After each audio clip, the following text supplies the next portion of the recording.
Hi guys, I'm going to make a white bean salad. To the bowl I've added two 15-ounce cans of cannelli beans, or you could use Great Northern, and I've drained them and rinsed them.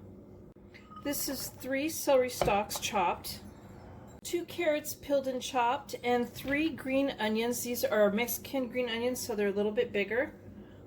And I just used the white parts of the onion this time, and I have 2 tomatoes that I have chopped up. This is 1 tablespoon of chopped fresh thyme, or you could use 1 teaspoon of dried.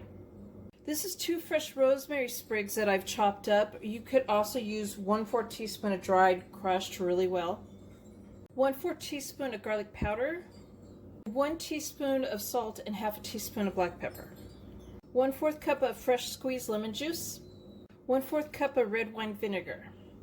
I'm going to toss this around and mix it up really well.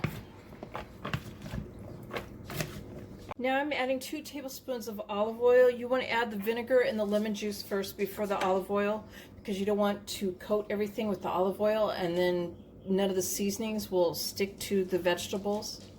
I'm going to stir this and get it all mixed in and coated, and I'm going to put it in the refrigerator for at least an hour before serving. So there's my white bean salad. I hope you guys like this video. Please give it a thumbs up and subscribe to my channel, and thank you guys for watching.